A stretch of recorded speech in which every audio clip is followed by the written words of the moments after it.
kusoo dhawaada filimkii Shayaandile Insi Waljinni qaybtiisii 7 waxayna maraysay gabadhan oo ninkan odaga oo saaxirka u keenaysa ninka ay jecleed sawirkiisii.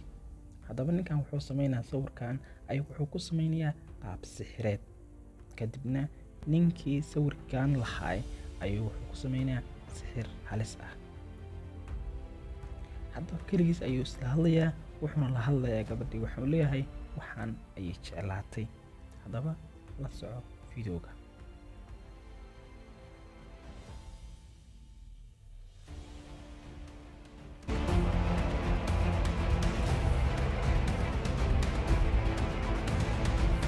Hadda sawirkaygu wuxuu ku sameynayaa qaab sixireed ah, isagoo dharkii soo dhigtay ninka odaga soo qaawiyey.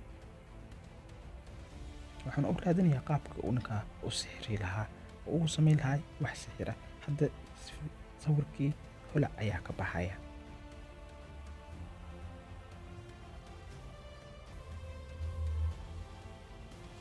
cunugii marka horeba sixirka ahaa oo qoladan loo keenay ayaa wuxuu noqonayaa qof ayuuna isu bedelayaa. waxaana sixirkan adeegsanaya sixir xawilaad ah ninka odaga ah. waxaas indhaha ka marxusinaya ayuu cunugii isu bedelay. kadibna cunugu wuu kici doonaa, wuxuuna aadayaa ninka gabadhan qabo gaarigiisa. kabacdina wuxuu ka daadi doonaa gaariga olyada. bal la soco fiidiyowga waxa dhacana si fiican u daawo.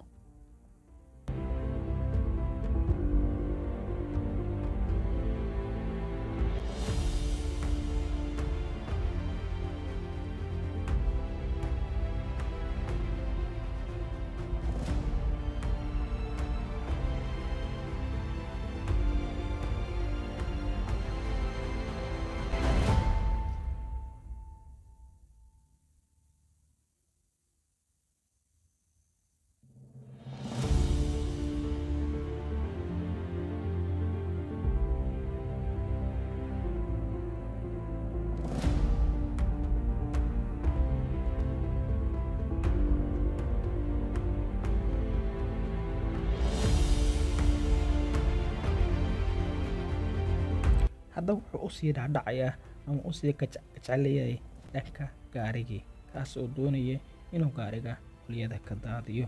haddaba wiilkan hore ayaan soo sharaxnay waxa ahay cunug qaab sixireed jinni ah markii horeba loo aasaasay oo reerka noloshiisa in noloshooda lagu burburiyo loogu talagalay. hadda wuxuu furay qaybta hore ee gaariga, waxuuna ka daadinayaa gaariga olyada.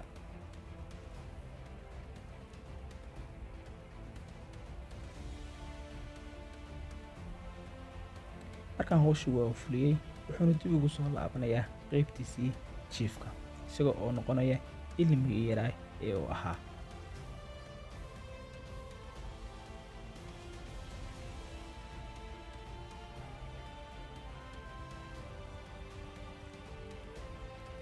hadda madaxa ayuu ruxayaa maadaama hawshu uu fuliyey, laakiin qaybtiisii jiifka ayuu ku soo laabanayaa.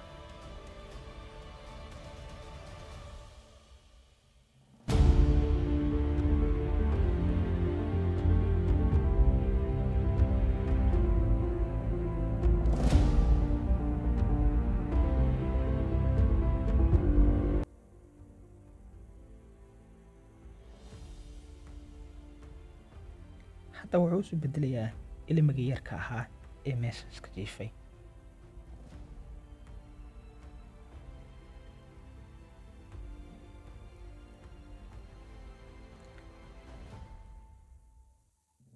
daqiiqado yar ka bacdi ilmigu waa ooynayaa. gabadhan oo iyadu warmooga oo ilmigan iska korsanaysay, laakiin xaaladda cunugan aan la socon ayaa cunugii soo qaadaysa, baalka ayayna soo gelinaysaa, wayna aamusanaysaa inkastoo ilmigu uu aamus diidaya.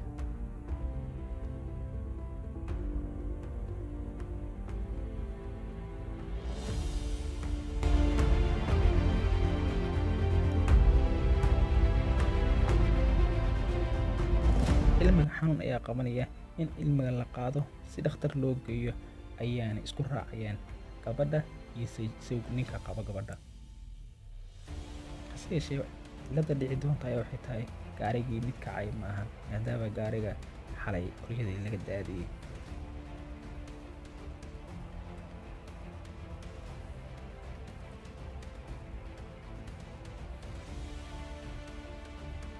gaariga markuu furihii uu ku rogay waa mid kici diidaya. hase yeeshee markaan wuxuu eegayaa gaariga in olyadiisa ayuu eegayaa, kadibna wuxuu ogaanayaa gaariga inuusan wax olyaa ku jirin. gaariga qaybta olyada ayuu wuxuu arkayaa inay tahay meel qallalan oo moodaba inaan hal asbuuc wax olyaaba xitaa lagu shubin.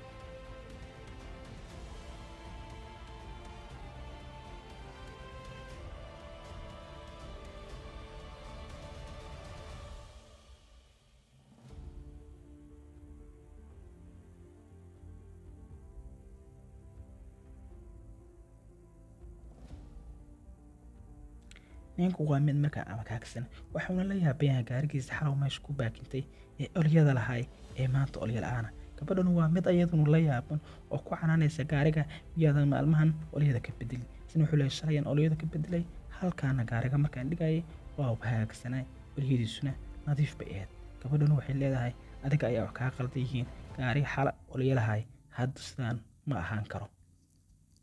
ninkan ayaaba ka soo haraya, laakiin cunuga yaray sidaan ee istaal kale ordayaan ayaa mucjisada dhanba ka dambeeya. haddaba mid gaari iska xiraya, kadibna waxay ka raadsanayaan gaari kale. wiilkan mootada wata ee ku shaqaysanaya mootada labalugoodleedka ah waa wiilkii guriga dhisan jiray ee ninka saaxirkaahu lacagta ka qaadan jiray. gurigii, baabuurkii caddaay wixii oo dhanna way dhaafeen. hadda mootadaas labada lugood leh ayuu wataa.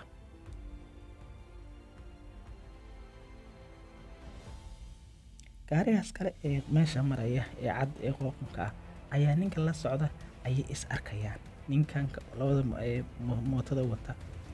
kadibna halkaas is wareysanayaan. labadaa nin hore isu aqoon jireen.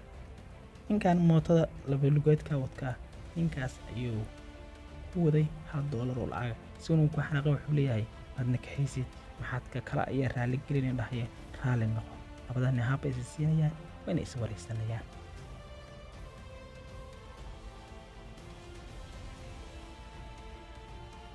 waxa uu sheekaynayaa xaaladiisa.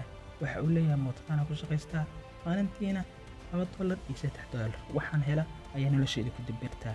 ninka kale waa la yaabayaa qisadan. ninkii hantiila ahay ee ganacsada ahay ee guriga quruxda badan dhistay ee gaariga cad lahay sida xaaladiisu sidaa ku noqotay tacajab la noqonaysaa.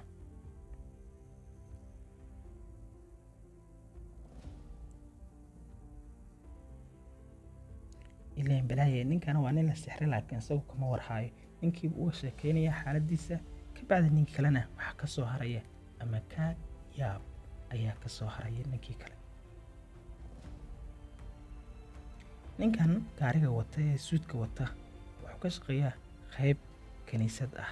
ninkana wuxuu siinayaa waraaq, wuxuuna leeyahay imaaw adreeskaas meeshaas xaafadaas igu imaam. wuxuuna siinayaa waraaq iyo adrees uu ku qoran yahay.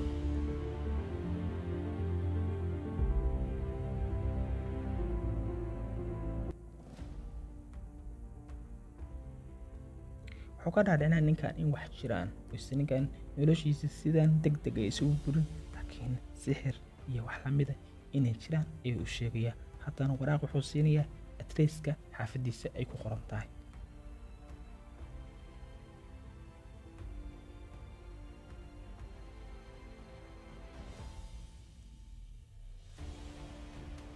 hadda ninkii buu qaadayaa, waxuuna geenayaa ninkan xaafadiisii.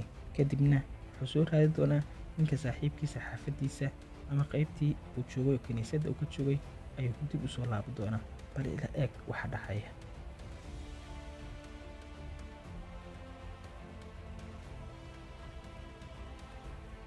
hadda ninka waa u yimaaday meel xarumo oo dadka wax kula akhriyaan, dadka wadaadada kiristaanka ayuu ninkii yimid. haddana ninkii waxbaa lagu akhrinayaa. bal haddii wax lagu akhriyee wax ma sheegayaan, ma daldalmaayo, wax miyaa ka hadli doona, maxaa dhici doona.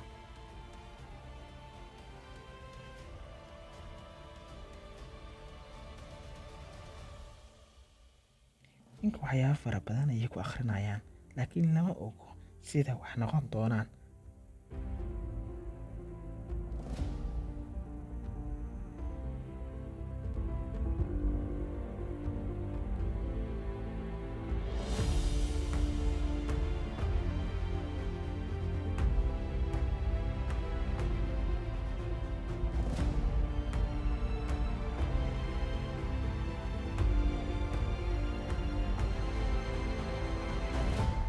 waqti bay ku qaadatay in ninkan wixii ku jira ay ka saareen. Laakiin hadda waxay sheegayaan in ninkan wixii ku jiraba dhammaanba laga saaray. Hadda ninka ayay wareysanayaan, waxa ayna weydiinayaan waqtiyadii ugu dambeeyay inta uusan arrintiisu sidaan noqon, waxyaabihii uu sameeyay ayay wax badan ka weydiinayaan, iyo dadkii uu la kulmay, waxyaabihii uu bixiyay, meeshii uu maray, wax waliba ayay wareysanayaan. Waxayna ka bacdi soo saari doonaan cidda ninkan sixirtay ay u sheegi doonaan. Isaguna wax xasuusan doonaa wixii ugu dambeeyay una la yaabka badnaa. Laakiin uma malaynayo in saaxiibkii soo caawiyay inuu dhibkaan oo dhan ama sixirkaan oo dhan uu ku sameeyay. Marnaba maskaxdiisa isaga ma geli doonto, waana mid uu aad ula yaabay. haddaba fiidiyowga intaan kulmayno waa mahadsantihiin. Khayr badan ayaan idin rajaynayaa. mahadsanid.